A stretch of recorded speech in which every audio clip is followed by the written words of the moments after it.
This episode of the Future of Work podcast is brought to you by ServiceNow.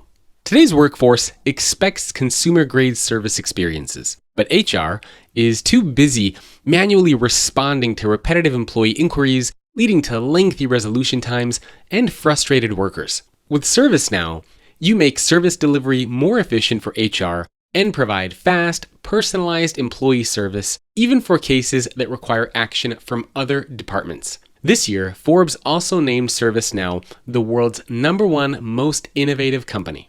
I've also personally known Pat Waters, who's the Chief Talent Officer at ServiceNow for several years, and I'm always impressed and inspired by the work she's doing in the HR space.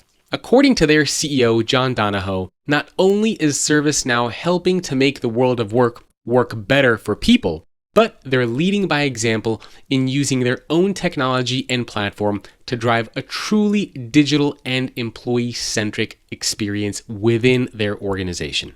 You can learn more by visiting servicenow.com/HR. And of course, don't forget to subscribe to the newsletter to get access to the podcast episodes right when they are released, along with transcripts, free training videos I create, and a bunch of other fun stuff. You can do that at thefutureorganization.com/newsletter. You need to inspire and grow your team. You make sure they know what's possible. I think you need to treat everyone with dignity and respect. Your team watches how you behave every day. And if you're rude to somebody or entitled, like I'm the boss and you're the subordinate, which, by the way, was how IBM had a lot of that, right? It doesn't go so well with today's workforce. And then tackle diversity and inclusion from the outset. That's the advice I'd have for looking to create great work experiences. That's Maynard Webb, the former chairman of the board of directors at Yahoo, a board member at Visa and Salesforce, the former COO of eBay, former CEO of LiveOps, and former CIO of Gateway, and the current founder of the Web Investment Network. He's also the author of a brand new book called Dear Founder, Letters of Advice for anyone who leads, manages, or wants to start a business. His previous book, Rebooting Work, was a New York Times bestseller. Maynard was actually a guest on the podcast back in 2015, so we had a lot to catch up on. In today's conversation, you will hear about Maynard's experience working and leading some of the world's leading companies like IBM, eBay, and Yahoo. You'll also hear his advice to people who want to quit their jobs, how to drive corporate culture, how to get people excited about the work they do, and much more. Maynard Webb is one of the most respected and accomplished business leaders in the world, so I hope you enjoy our conversation today. I know a lot of people want to do their next job and they're dreaming about something better, and then they forget to do the day job well, right? The best way to get to your next job is to do your day job well. This is Jacob Morgan, best-selling author, speaker, and futurist. Welcome to the Future of Work podcast, where every week I speak with C-level executives, business leaders, and authors to explore how the workplace is changing and what the future of work is going to look like. The goal of this show is to give you the insights, the ideas, and the inspiration to help future-proof your career and your organization. If you want to get access to more content, such as podcast transcriptions and information on working with me or having me keynote your next event, you can visit thefutureorganization.com. If you get a few seconds, please rate the podcast on iTunes or whatever your preferred channel is. It really helps the show, and I personally appreciate it since the podcast does take quite a bit of effort to produce. In case you are interested in sponsoring the podcast or working with me, my email is jacob@thefutureorganization.com. Lastly, I launched a new community called The Future If, which is a network of business leaders, authors, and futurists, some of whom are podcast guests, who explore what our future can look like if certain technologies, ideas, approaches, and trends actually happen. Each week, we explore a new topic, which ranges from autonomous vehicles, AI and automation, leadership and management, biohacking, and anything and everything in between. If you want help figuring out hype from reality and are interested in having deeper conversations about the future, then I encourage you to visit thefutureif.com. Thanks for coming along on this journey, and I hope you enjoy the Future of Work podcast. Hello, everyone. Welcome to another episode of the Future of Work podcast. My guest today is Maynard Webb. He's the former chairman of the board of directors at Yahoo, a board member at Visa and Salesforce, founder of Webb Investment Network, and author of the forthcoming book, Dear Founder, Letters of Advice for Anyone Who Leads, Manages, or Wants to Start a Business. Maynard, thanks for joining me. It's great to be here, Jacob. Thanks for having me. So we first spoke, how many years? Was it like 3 years ago? No, I think it was more than that. I would say close to 5 years ago. Oh, wow. 5 years ago. My goodness. All right. So you were one of the the earlier podcast guests way back when your previous book, Rebooting Work, came out. So what have you been up to in the past 5 years? Well, as you said, I became the chairman of Yahoo, which I now no longer have that role because we sold the business to Verizon. And we spent a lot of time on the Webb Investment Network. And I also am on the board of Salesforce and Visa and a company that I co-created called Everwise, which actually came out of the book where, it was informed by the Rebooting Work book. And I thought we needed to do more. So we created a company around the whole idea, and that's doing well too. So. Very cool. And you've worked at some really, really amazing companies during the course of your career.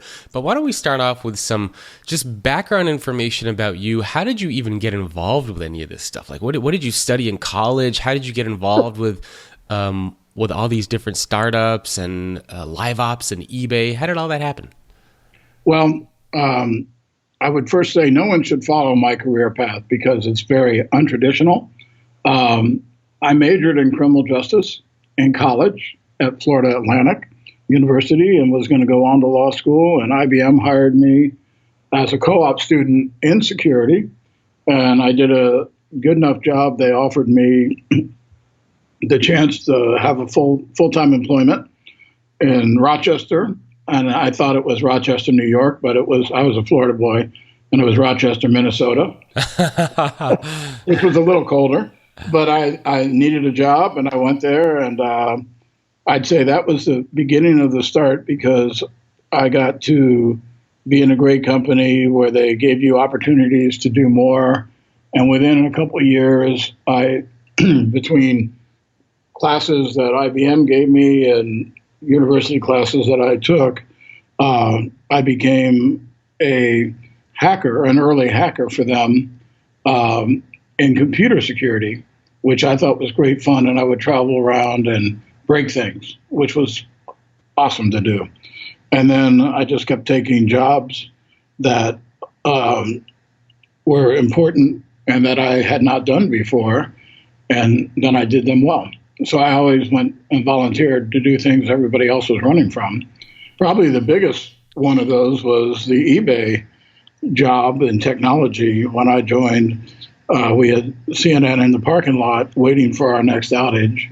And all my brethren, people that were CIOs said, "You're crazy to take that job." And I was like, well, it sounds like the coolest job in the world. And they said, yeah, but if it doesn't work, that'll be lots of visibility. And I was like, well, then we better make it work. So I would just say I've had a long career, spent most of my time in technology. And then the more you do things, the more people ask you to do things. And so I've just been very, very blessed. But I came from a starting place that is not traditional at all. Curious about your time at IBM. If you can look back, do you remember what it was like to work at IBM? Because by then, obviously, no internet, no smartphones. What was it like to actually work when you had that first job? Look, I loved being at IBM. I think I was there 11 or 12 years, and I got promoted 7 times. And so I was like a kid in a candy store that they kept giving me more stuff to do, and I became both a first-time manager and a second-line manager while I was there, and they have to send you off to management school to learn all the basics. But it was such a different time. It was a very paternalistic company. I thought, I had a job for life. And most IBMers back then thought they had a job for life. They didn't do any layoffs. Actually, I left when they didn't want to lay people off of manufacturing in Boca when they were going to move things to Raleigh, North Carolina. And they offered anybody that wanted to leave 2 years severance and 2 years benefits. And my wife was pregnant with our now 29-year-old daughter. And we both looked at each other and said, that's an awfully good package. Do you think we could get jobs? So we left, and I was so sad that we left. But I'll just say 2 seconds about how different it is. Like email, people were on email, and the system's called Profs back then. But a lot of people there were no smartphones. You had to get on a special program to be able to do email from home. A lot of times your secretary brought in the calls that came in, and they were handwritten on a little bit of a memo format, and you had an inbox with more paper in it than electronic inboxes. So, and you had real files that you had to do, and it was pretty different. And at IBM, you also could tell your status by the size of your office. People actually counted office tiles and to make sure that based on their level, they had the right sized office. They counted the tiles? Yeah, totally. And also your desk. Like, I knew I had made it at IBM when I got a wood desk versus a metal desk. And, so they never had to, like, because you were in the family and you kept moving up, I didn't know that you could make a lot more money other places back then. But you could tell status was an interesting thing. And it's kind of weird because now I sit at tables and work and don't wear suits to work. Also, that's the other thing. Most of us wore suits every day to work. So it's pretty different. Yeah, that's crazy. I mean, most people, I think, find it hard to imagine, especially millennials, even a lot of Gen Xers, find it very hard to imagine what could it have been like to work without cell phones, without email, without computers. Like, I always tell people, imagine doing all the same stuff that you have to do now, but without having any technology to do it. When you're on the road, people can't get a hold of you. And I heard people send faxes, and I can remember even at Bay Networks and other places when the internet was just starting, dialing in on horrible connections from overseas and spending 2+ hours trying to download email so you could just keep things going. And people would send faxes to hotels for emergencies and urgent. It was you didn't really know that you didn't have those other things. You just knew you had some pain points. Yeah, yeah, exactly. All right, well, so that was your time at IBM. And did you learn a lot from your time at IBM? I'm curious. Oh, absolutely. No. I look fondly back on that. They taught me so much about, including I had a mentor that came up to me and said, you don't dress well enough. And, I have a couple of suits that don't fit me anymore. Would you mind if you took them and got them tailored? And I was like, well, first I was like, I'm sorry, I don't dress well. Secondly, thanks for the update. And then he helped me learn to write. Like, they gave me I would not be where I am today without the opportunities IBM gave me to step into leadership and to do different things. So I have nothing but good things to say to them. And it was a different style. It was very hierarchical back then. And I think a lot of companies it was, and people would wait at the end of the day if you didn't fit everything into a calendar. So, for example, meetings had 15-minute slots so that you could get 10 minutes to run to the bathroom and get to your next meeting and not be late. And you were booked most days that way, and then you did extra credit things at the end of the day, and people would line up outside whatever the top exec's office were, and they would triage what were the, kind of like in your inbox today, you have urgent and non-urgent things, but urgent things waited at the end of the day to try to get in to see them, and you could sit out there for 2 hours waiting to get your 10 minutes with the person, which is pretty inefficient. Yeah, I can't, I haven't had a full-time job working for somebody else in like 10 years. So I sometimes try to imagine how I would have fared in those types of environments. I don't think I would have done well. I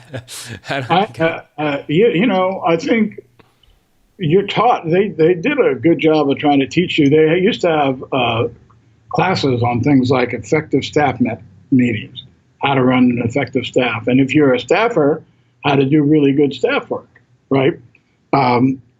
Yeah, I don't think today people would, and by the way, I don't think IBM probably operates that way today. I'm just saying that's how it was when I was there. Yeah. Okay, so from IBM, where did you go afterwards? I went to a startup that was a late-stage networking company in charge of product management, which was also something I had never done before. A place called Thomas Conrad in Austin, Texas, and I learned a ton. But at IBM, they always had people around, and if you needed more people, you had a cool job like in Boca Raton, people would transfer from wherever to come get you. So you seldom had to do, except at entry level, hiring from outside. So I quickly found that there was no safety net. That I didn't have an admin. I'm more like what you said you're doing now. I quickly became an entrepreneur in a small company. And I did that for a couple of years and learned a lot. And then I went to Quantum as head of networking in a distro business, and eventually became their head of technology. And then I got hired by Bay Networks to be the CIO there. And that was a blast. And then Gateway, and then eBay, and then LiveOps, and then Web Investment Network. It's interesting that you mentioned a lot of people were moving and relocating purely for jobs. And I'm wondering if that is still true today. I know a lot of people relocate. I don't think it is. I think the more likely thing is I think some people will. I was on the phone with somebody I did a favor for, a college student that's getting ready to graduate, and he's like, I'll move anywhere I want to go, But I think people with families don't, I think you have a lot more options to work and stay. You don't have to split your families as much as you used to. At IBM, they actually called it I've been moved. I lived in my 11 years, we started in Boca, went to Minnesota, went to North Carolina, then went back to Boca. And it was just kind of expected, but I don't think people are willing to do that as much anymore. I love that IBM stood for I've been moved. That's hilarious. It sounds like today a lot of people, it's not just the job, but it's also the quality of life that is becoming much more important. You have to, people want, often you have both parents working, you have kids to raise and make sure they're doing well. And so and by the way, and our ability to work remotely is much better today than it used to be. And talent, you optimize for hiring people where they are sometimes versus where you'd like them to be. At Visa, our CEO lives in New York, but he travels so much. He's still in San Francisco a great amount of time, but that was quite a discussion when he was taking the role, and he's made it such that nobody notices any differences, right? He has to travel more. But I think I think we're more committed today to both family and work, and view it as a tapestry versus a either or. Yeah, couldn't agree more. All right, so let's jump to your time over at, you were at LiveOps first or eBay first? eBay was, I spent, 7+ years at eBay. So what was that like? Because, I mean, you were there. I mean, you were, I believe, the COO of eBay. So you obviously helped make it become what it is.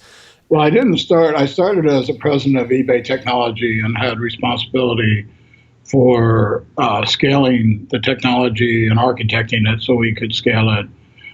Picked up product and then all of customer support. And then Meg asked me to work on scaling the company the same way we had scaled technology. So I did the COO job the last 4 years. That was amazing because we had our hands on a massively fast-growing capability that we felt inspired by our community and informed by our community. And one of our acquisitions is what we're talking on right now, Skype. We had that to go through, and I was actually on the Skype board for a little while when I was still there. But we grew so much. I think we were a few hundred people when I joined, and when I left, around 14,000, mainly in the U.S. in the beginning, and then globally. There wasn't a day that went by that we didn't have. We were breaking new snow, which is a lot of fun, every day, and doing things that had never been done before, and making mistakes and learning from them and iterating and trying to learn how to inspire people. It was awesome, actually. It was, and Meg and I are still dear friends, and she's gone on to do amazing things, and I try to do what I think is important to help try to change the world. Are you able to share any of the mistakes that you made, maybe as a company, or maybe mistakes that you personally made, and how you dealt with it after you made those mistakes? Well, I made a lot of mistakes. We often would get confused sometimes about new features that we thought the community would love, and we'd roll them out, and then the community would not love them.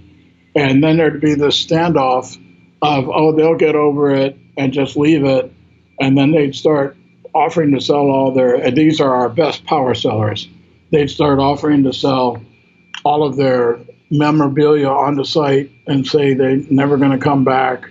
And, we learned after having screwed that up a number of times, we learned that you needed to roll back those features and apologize and rethink it and make things be opt-in versus mandates.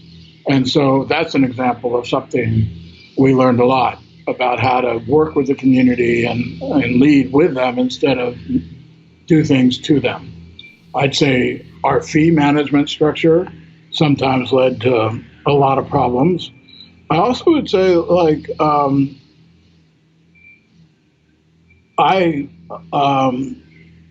there was something I wrote about in the book at a high level on when I became COO. We had a lot of things Meg wanted us to drive with the whole company, and one was culture change, which I was pretty fired up about. And I got a lot of senior leaders fired up about, and the exec staff was engaged, but they were never really committed to it. And I could tell that. And so some of the things we were doing on the culture kind of didn't work. And one of the things that was in there that was try to respect both families and work. And people that know me know that I do a lot of work. And somebody missed a deadline, and another exec said, well, that's our new culture. We don't care about making dates like we used to. All we care about is that people have a good life. And it was like the kiss of death for that initiative. But I couldn't give up. And I found a way to get help for Meg and me.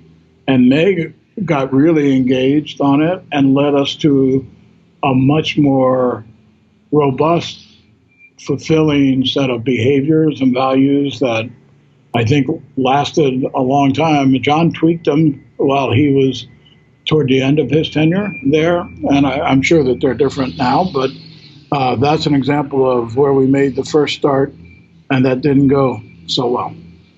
I would say another one is China. It doesn't take much to realize that we had a bigger lead on China than Alibaba did, but that didn't end that well for us. Yeah. I think I've heard stories about that as well. Well, it sounds like you also learned a lot about leadership during your time at eBay as well. You talked a little bit about culture.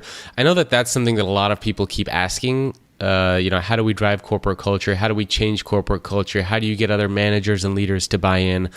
Do you have any advice or stories or things that you can share around how companies might be able to do that? I think number one is it helps to have a higher purpose. And be working on something that matters. We knew at eBay that we were working on something magical, and that we had a gift in our hands, and we certainly didn't want to mess it up.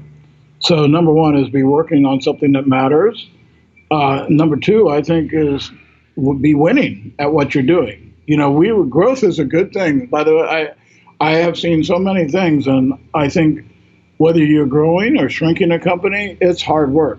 But it's a heck of a lot more fun when you're growing a company than when you're shrinking a company. So winning at what you do is good.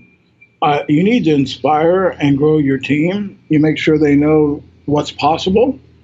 I think you need to treat everyone with dignity and respect. Your team watches how you behave every day. And if you're rude to somebody or entitled, like I'm the boss and you're the subordinate, which, by the way, was how IBM had a lot of that, right? It doesn't go so well with today's workforce. And then tackle diversity and inclusion from the outset. That's the advice I'd have for looking to create great work experiences. But it starts with having your teams be fired up about what they're doing. And Jacob, from your work, that most of the workforce in the U.S. is not that excited about either their boss or what they're doing. And I think that's got to change. How do you get people excited about it? Let's say people are listening to this and they're thinking, I do boring work. I work on software, or I do marketing, or I'm in HR. How do you get people fired up about work that maybe on the surface doesn't seem that exciting? They're not working for Habitat for Humanity, or they're not working for some sort of a social cause. They're software developers, they're coders. How do you do that? I think you have to make sure they understand what they're doing and where it fits and the importance of the company, and also what it will do for them if they do it well. I know a lot of people want to do their next job and they're dreaming about something better, and then they forget to do the day job well. Right? The best way to get to your next job is to do your day job well. And when we had all the problems at eBay in the beginning with the outages and things like that, our ops team was really front and center. And they loved the attention. I went there every night before I went home to make sure things were good. And I called up at 4 a.m. to make sure things were good when I woke up. And Meg would stop by often. And as we started to get things fixed, the ops team would say, wow, it's so quiet and nobody comes by anymore. And I was like, dudes, this is what we wanted to have happen. This is good, right? Because when everybody was coming here, that meant we had real problems. So what I had to do is go have them start helping other companies and also tell their stories about how they had solved this thing and how they learned how to scale. And two of the best at it, Marty Abbott and Tom Keevan, are still out there running a company helping people do that. And then they got happy again. They're like, oh, yeah, that's pretty cool what we did.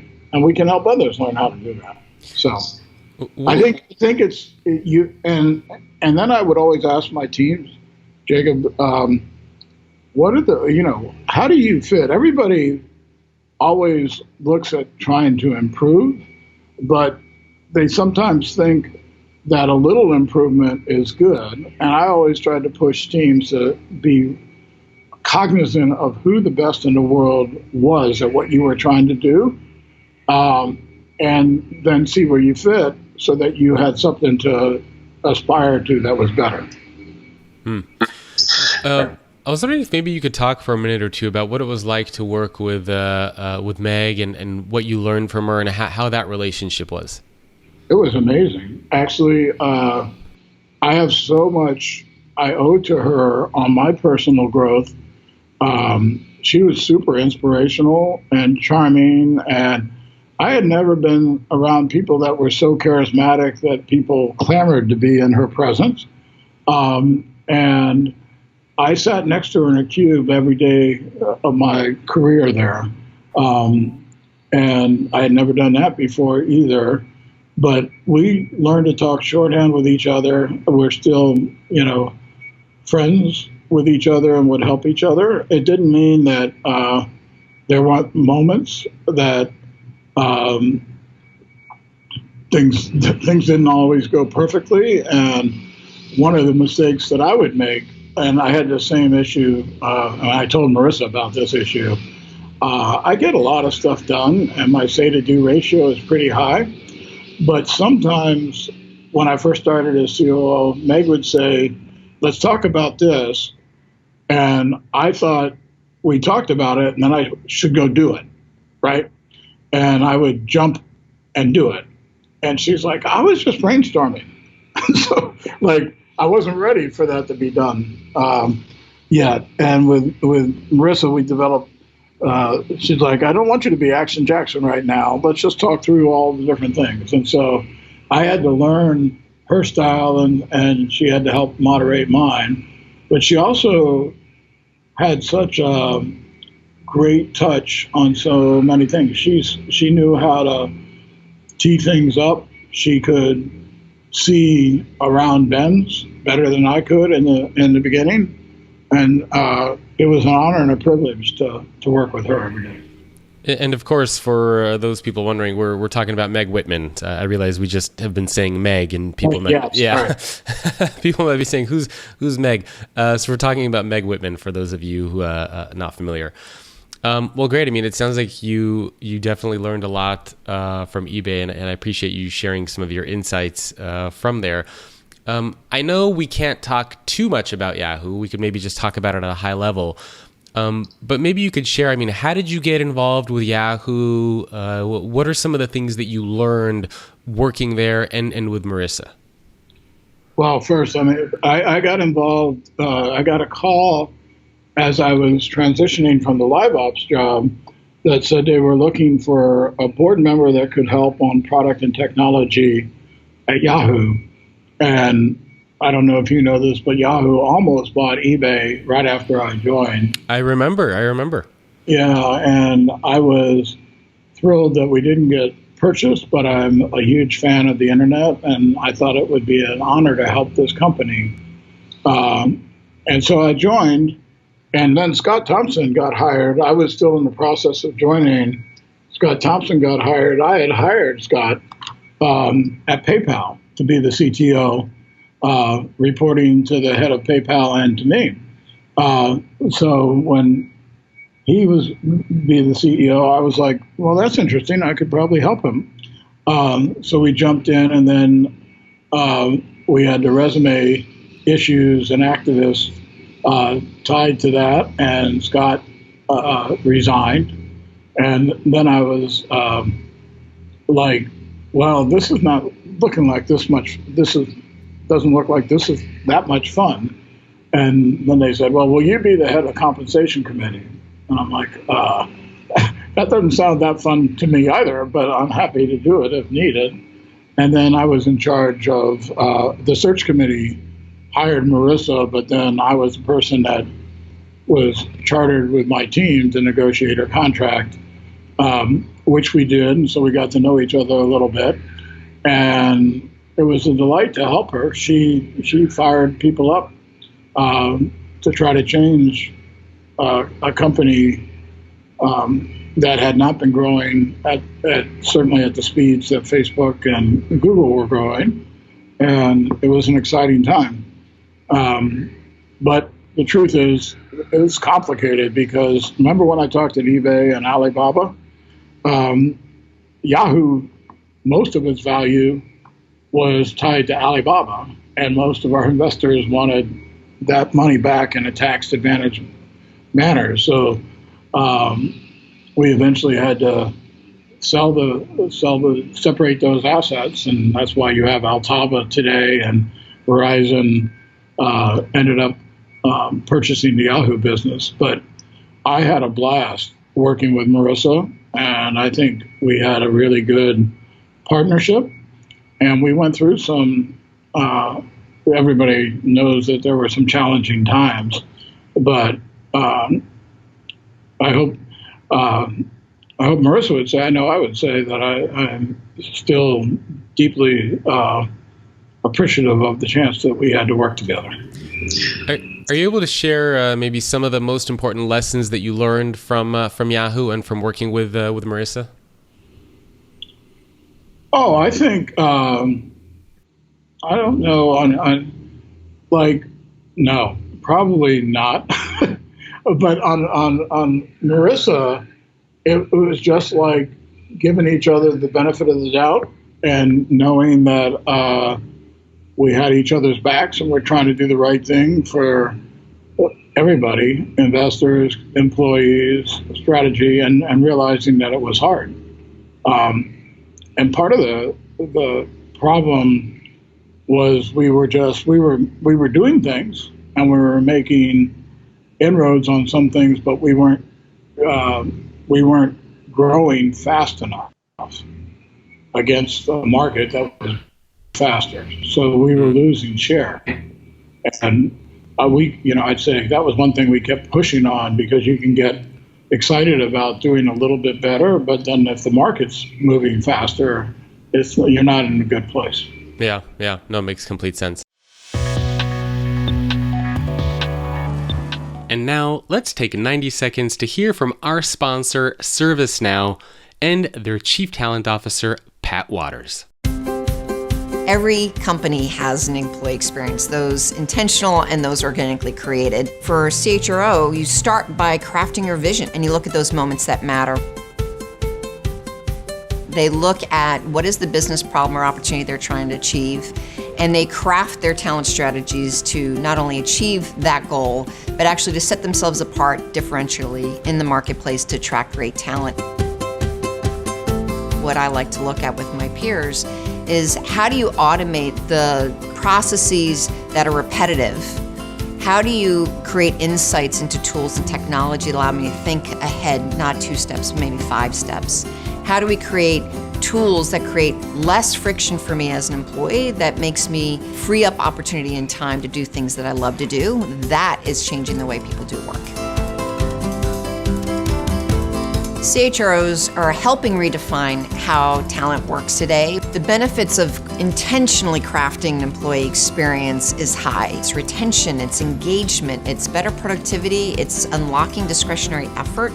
So if you free up some of my time, and I'm excited about my job and my work and collaborating, then I'm going to use that extra cycle to help others be successful. If you don't do that, you will lose that talent that you crafted for such a long time.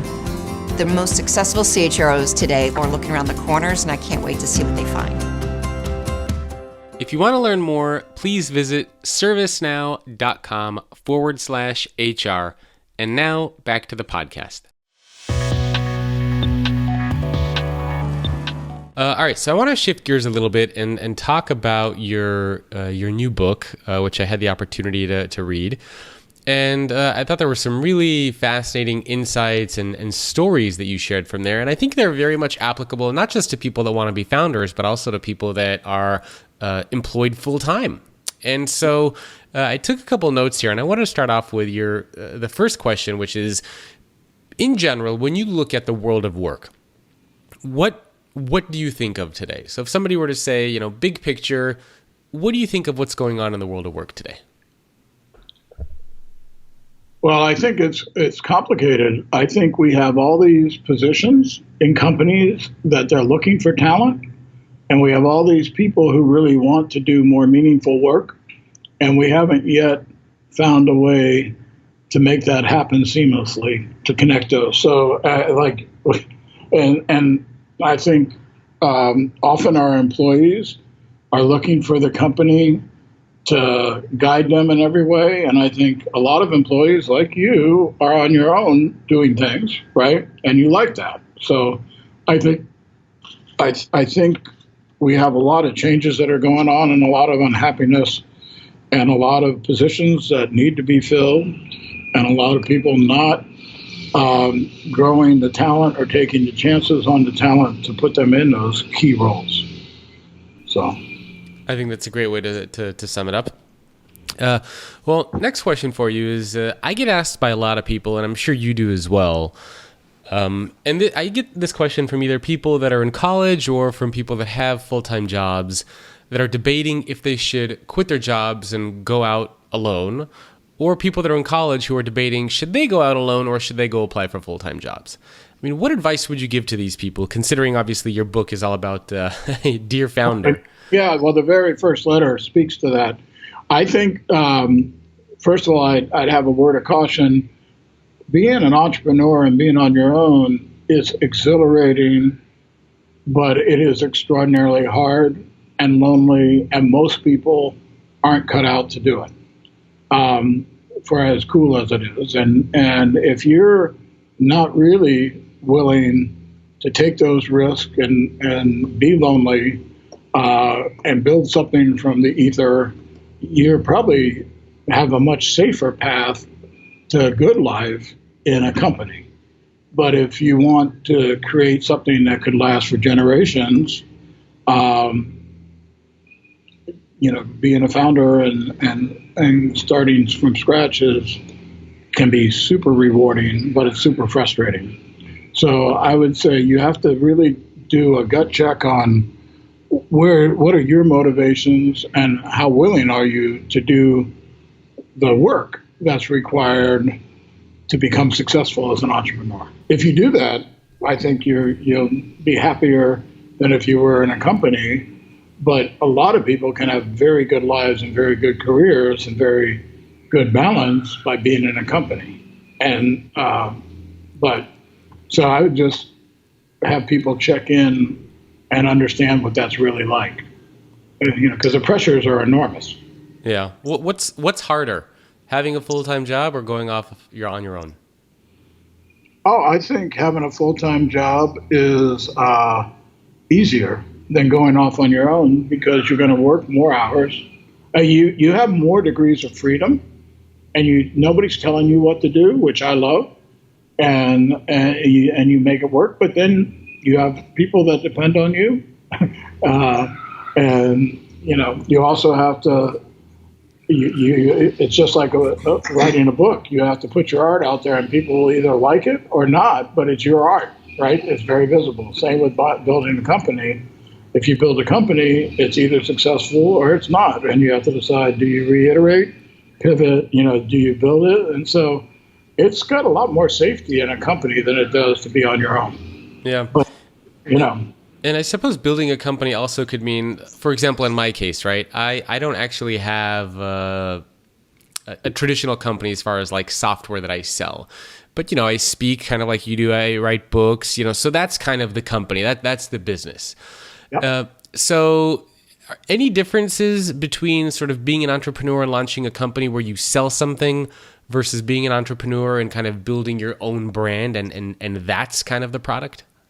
No, by the way, I would encourage people to be an entrepreneur and think about being in charge of their own destiny, whether you're in a company or on your own, because if you have that mindset, you decide to opt into the company you're with for the tenure you're there or not. And then I think you need to do the same amount of work. You're selling your service, you're selling your product is you, and you're writing and you're speaking, and you have to think about it almost the same way as if you're selling software.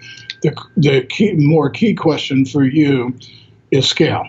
Like if you're building a product, at some point the product sells and other people can sell it, right? And if you're selling yourself, how do you scale that? So that's one thing that I'd be, if I were you, I'd be working on. And I'm sure there's ways to do that. Yeah, well, I know in the case of well, for what I'm doing, I created something called Future of Work University and selling digital products and courses that I teach. Yeah, that's awesome. That's a great example of that, right? Yeah. Yeah, that's a fairly new thing. And that's, I reached to that because I was at that kind of point where I was trying to figure out how do I scale myself so that I don't have to keep traveling to speak. So what else can I offer where I don't necessarily need to leave? And the digital products and courses was kind of the natural evolution of that. That's interesting. I mean, I wrote the first book because I had a lot of people that would ask for my time to get, career advice. And it's like, well, there's only one of me and there's a lot of demand. So we wrote the book to try to codify that. And then it didn't feel like enough, which is why we created the company Everwise to be able to offer mentoring on a broader scale.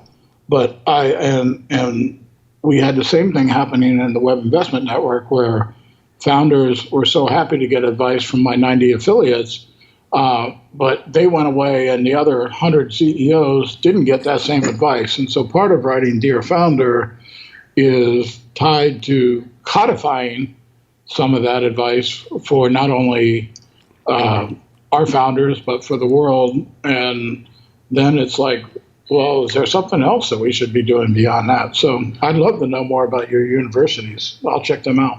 Yeah, and we can, after I stop the recording, I'm happy to chat and share more there too. All right, next question for you, again, based on from your notes from the book.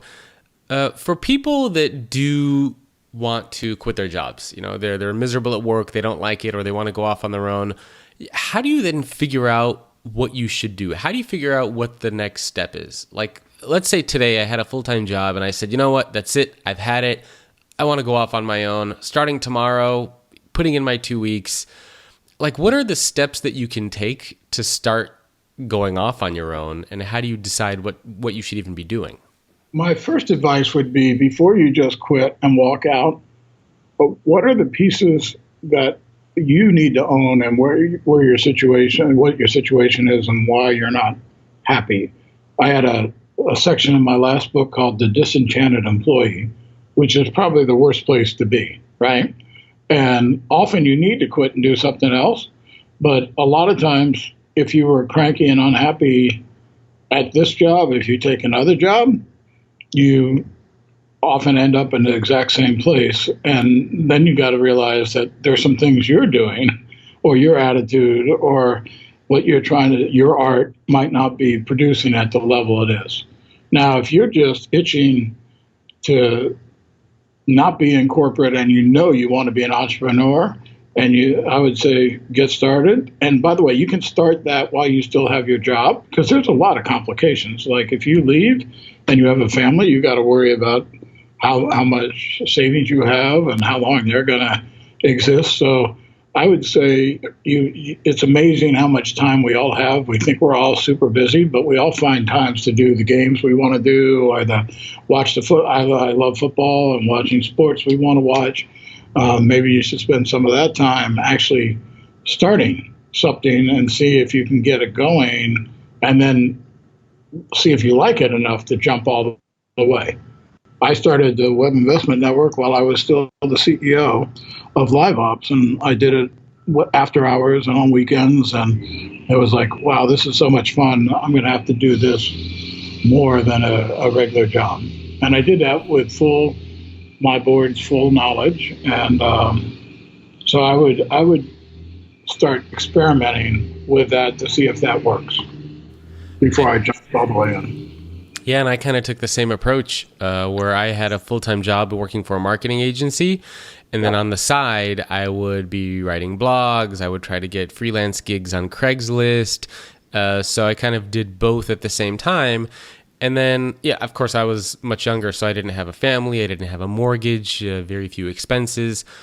And as soon as my side business was able to cover my basic expenses like rent and food, I then pivoted and went kind of all in that direction. And then, 10 years later, here we are.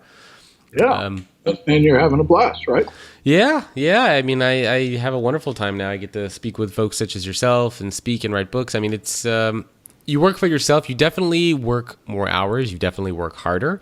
But but you control your destiny, which is what I love, right? Somebody else, you're choosing, and sometimes I don't choose wisely, and I spend time on things I shouldn't.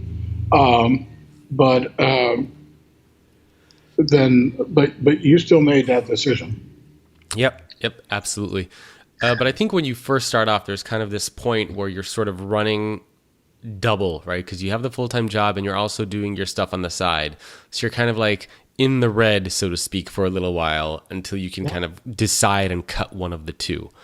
So people need to be prepared. Like you said, it's you definitely work much harder. It's not one of the things that people always tell me, I don't know if anybody's ever told you this. They say, "Oh, you're so lucky. Oh, you're so lucky you get to work for yourself. That's so cool." It's like, yeah, I get that. It's like, well, jump on in. The water's fine. Yeah. It's not. I had when I was leaving Live Ops, I had one of our good execs come up to me and they said, "Maynard, I want to be a CEO. Tell me what the characteristics of a CEO are." And I said, "Well, that's interesting. They're all different. Take a look at Meg. You have Mark Benioff, Marissa, Mark Zuckerberg, Jack Welch. They all have different styles, right, and different attributes. Because, well, the thing that matters most to me above all else is work-life balance." I said, "Oh, wait, that's the one attribute none of them have."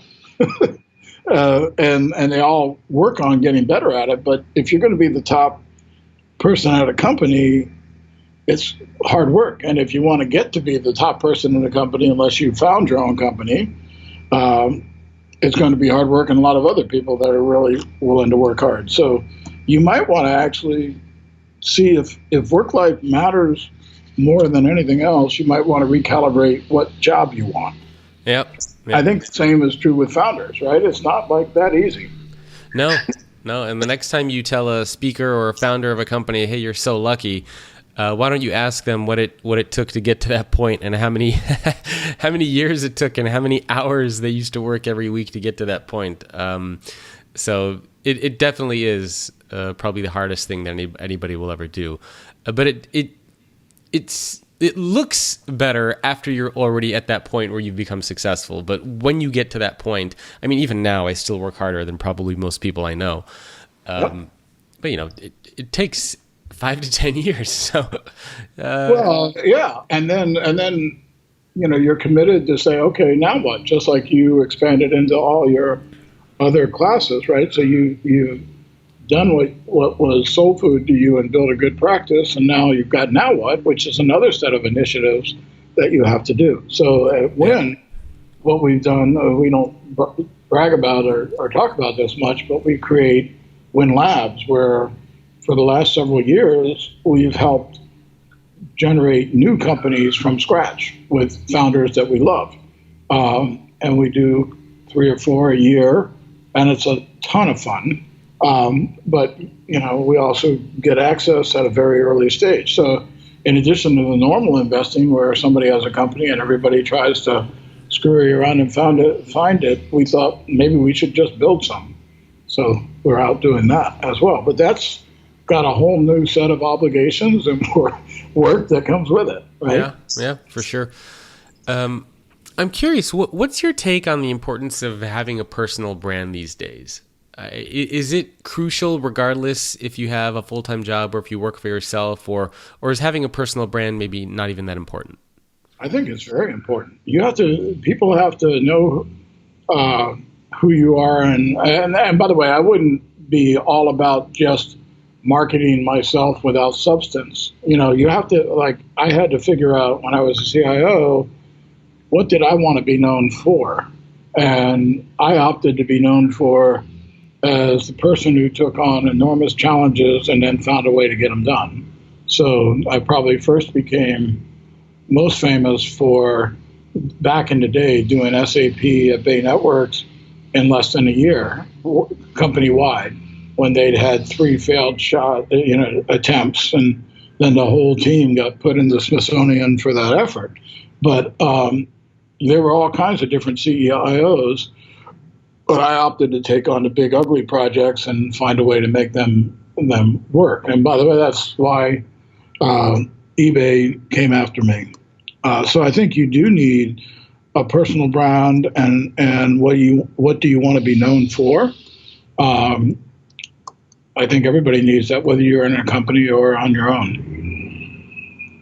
Well said. So people listening, make sure to focus on that personal brand. I think I used to give talks at eBay about sitting on the park bench way after I was done with eBay, and people saw me and I didn't see them, and did they come over and give me a hug, or did they quickly walk by because I couldn't promote them anymore, I couldn't give them more budget. And I think integrity and how you conduct yourself. So brand may be too specific. I just think the character of who you are and how you walk in the world and how you treat people is something you ought to pay a lot of attention to in your work life and obviously your family life as well. Yeah, well said. How do you know when things aren't going well in your company or for your business? Because, as an entrepreneur, I know personally for me, like when I first started off, you would have some quarters that, are terrible, and you would have other quarters that are doing well. And so if you just have that bad quarter and quit without waiting for the good quarter that's coming up right afterwards, you would never really know what the outcome is. So how do you gauge if your business is going well, if your speaking career or whatever is going well? How do you know? Well, remember when I talked a little while ago about always knowing what the best in the world do? Yep. Right? And so that's one gauge. Like who in your space or your world, who is out there and how are they doing and how do we look in comparison to them? When I first started Win, Ron Conway helped us out a lot. And he's a dear friend. And we'd ask him, so how many deals is your team seeing a month? And our team was all excited that they were seeing way less. And I was like, well, guys, I guess we're not doing, and guys and gals, I guess we're not doing enough yet on deal flow. And so we went out and fixed that. So I think also understanding where you're intended to be or where you're trying to vector toward.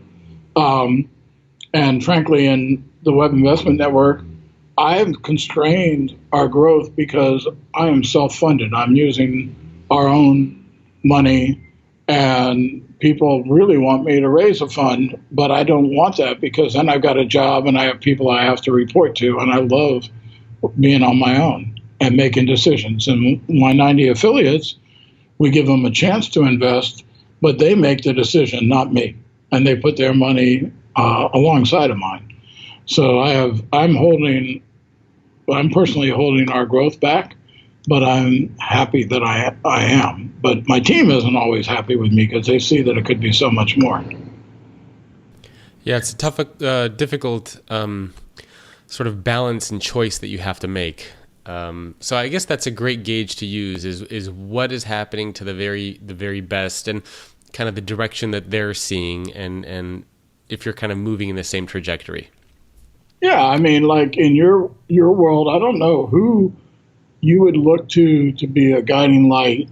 This person's dead now, but like Stephen Covey did amazing with books and speaking and creating an institute around everything he was doing, right? Or Jeffrey Moore maybe has done that, but I don't know who, and you don't need to tell me, but there's a few people you would view as guiding lights that you're like, they have figured this all out. And that's amazing, right? Yeah. Yep. Yeah. No, I'm always constantly looking at what other people are doing, even if they're not directly in my space. Just I'm always looking for interesting ideas and stuff that I might be able to apply. So yeah, absolutely. And for me, I've always been a big believer in kind of signs that you get, right? So if you keep getting requests, that's a good sign. If people are sharing your content, that's a good sign. So you pay attention to the signposts as you grow your business, regardless of what the business is. And if you start seeing signs going in the opposite direction, people aren't sharing your content, you're not getting the speaking gigs, you're not getting the book deal, then it's probably time for you to take a look at what's going on and why those things aren't happening. So yeah, I'm always a big believer in just paying attention to what feedback you're getting from the market, from the world, if they're being receptive to it or if doors are closing, and that's a good way to tell as well. Next question for you is, and I get asked this a lot too, does it damage your career if you, let's say, have a full-time job for a while, you go off to do your own thing, it fails, and then you get back into the corporate world? Or maybe if you had a full-time job, the job, you got laid off or fired or the company closed, and you haven't been able to find a job for like 1 to 2 years and you're trying to get back in the corporate world. I mean, how do you deal with some of this stuff? I think this has changed massively during my career. So, like, if you had, when I was at eBay in the late 90s, if you had sent in a resume that somebody had been in 3 different jobs in 3 different years, you'd be like, what is this about? And if you had somebody that had been in 20 years at a company with a lot of progression to bigger roles, you'd be excited about that. And today, it's almost the opposite. You call the first person an entrepreneur and they get celebrated even if they didn't create, breakout successes. And we don't have the time for the story, but at another time I'll tell you the story about somebody that was amazing that the VCs that worked with me said, oh, we'd never hire that person because they've been in that company too long. So it was almost the exact opposite of how it used to be. So I think you get credit for showing, even if you fail at a startup, for showing that you took the initiative to take the risk. And that's what a lot of companies need more of that today. So I would not be worried about that at all. That's always good to hear. All right, and last few questions for you before we wrap up and ask you some fun questions. One of the things that you mentioned before we even started the podcast is that you've had a very hard time retiring because you always get kind of pulled back in, so to speak. And when I interviewed Nolan Bushnell, who was the first boss of Steve Jobs, he created Atari and Chuck E. Cheese. Yeah. He told me the exact same thing. And he has this mentality of never retire. So I'm curious to hear your perspectives on that. So for maybe people that are listening to this that are older, 50, 60, 70 years old, what's your thought on retirement, getting out of the workforce? Is there such a thing anymore? Well, there is. Everybody, all my brothers and sisters, some younger and some older, have retired, and they seem to be having a lot of fun. But for me, I enjoy what I do so much. And so many people invested in me along the way and taught me that I feel like an obligation to keep contributing and trying to help.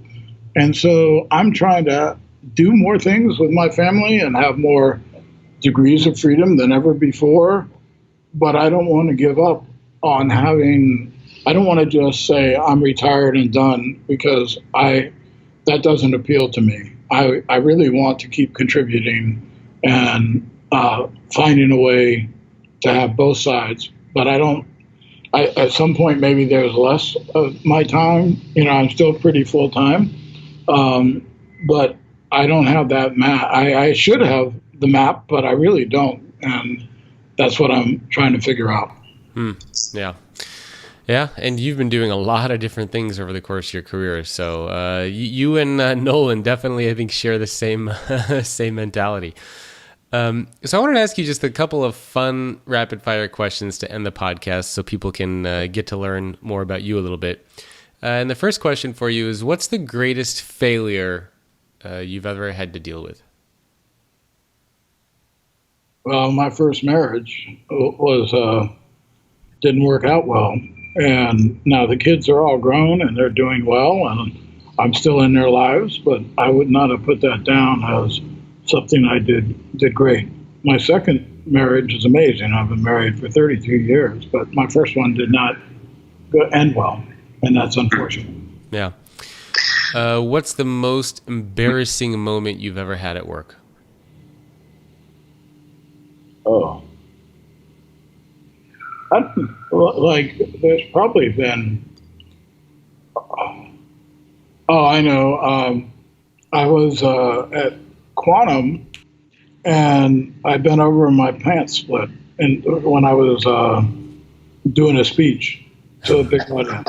That wasn't that high, that good a thing. That's a good one. All right. What are you most proud of? All the people. So I love our founders and affiliates. The fact that I get to have people that are super accomplished that still want to hang with me and help companies achieve their destinies. That's amazing. And I'd say also that I have a 32-year marriage with a person that's my best friend. Those are my two. What's the secret, by the way? I've been married for a couple of years, nowhere near 32 years. We have a 2-year-old. So what's been the secret? I practice yes, dear, I'm sorry a lot. But also just communication and being. I'll give you something I put in the book, which is Brad Smith said you have to understand with your family what are rubber ball moments and what are crystal ball moments. And rubber ball moments are those that, if you mess up on, you can recover from, and crystal ball moments are those you can't, like a high school graduation. If you don't show up then, people are going to remember that forever. So trying not to mess up the crystal ball moments and, trying to be available as much as you can be. Well, that's great. I mean, I love the crystal ball and the rubber ball moments. I'll definitely try to practice some of that myself as well.